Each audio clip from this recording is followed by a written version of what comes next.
মা, তুই ছেলেটাকে পছন্দ করিস তাই না?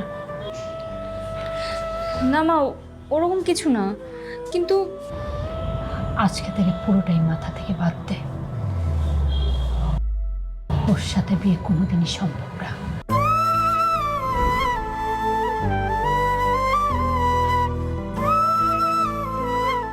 আপনি এই ফাইলে সাইন করেননি কেন? সাইন করুন। আমাকে দিয়ে এসব অনৈতিক কাজ হবে না স্যার। আপনি আমাকে, আই মিন কোম্পানির চেয়ারম্যানকে শেখাতে এসছেন কোনটা নৈতিক কোনটা অনৈতিক, না? স্যার, এসবের মধ্যে আমাকে কেন জড়াচ্ছেন? আপনি এই ফাইলে সাইন করবেন কি না?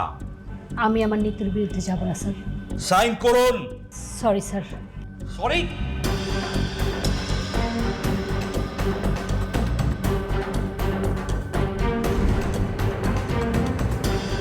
আমার এই অসুস্থতা, হাঁটাচলা করতে না পারা, এই সব কিছুর পিছনে রেজনের বাবাই দায়ী। কি? কিন্তু তুমি তো বলেছিলে তুমি অ্যাক্সিডেন্ট করেছো। ভয়ে বলেছিলাম। ওরা আমাকে হুমকি দিয়েছিল। ওদের অন্যায় কাজে সম্মতি না দেওয়া আজকে আমার এই অবস্থা করেছে ওরা। বুঝতে পেরেছি।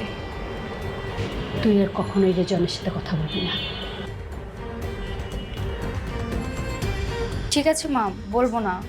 আর যদি কখনো বলিও তার মধ্যে আন্তরিকতা থাকবে না।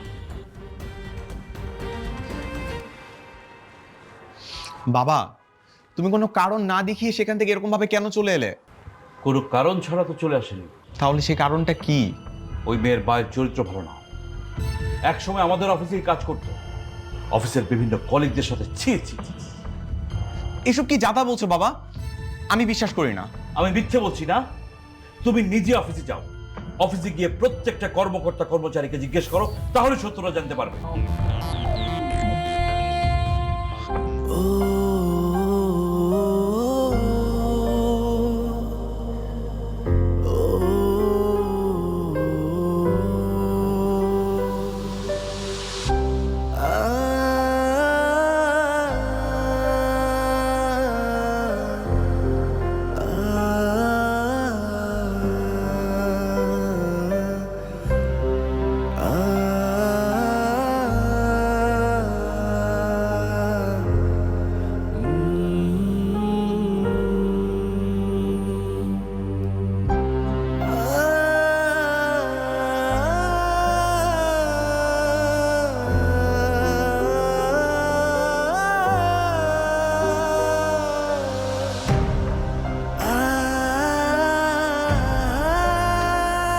প্রীতি প্লিজ, তুমি আমার কথা তো শোনো। তুমি আমাকে কিছু বলতেই দিতেছো না, কিছু বোঝার চেষ্টা করতেছো না। প্রীতি প্লিজ, প্রীতি আমি তোমাকে বারবার করে বলতেছি, তুমি আমাকে একটু কথা তো বলতে দিবা?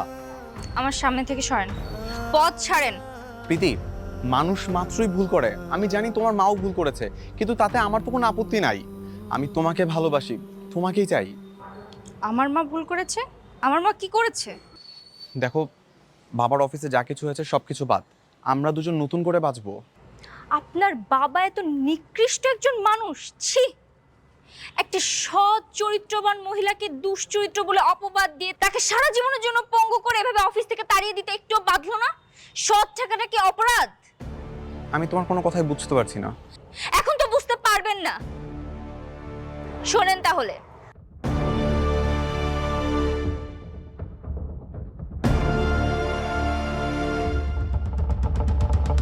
এবার বুঝতে পারছেন? কিন্তু আমার বাবা তো আমাকে অন্য কথা বলেছে। তা তো বলবেই। কখনো শুনেছেন পাপী নিজের দোষ স্বীকার করেছে?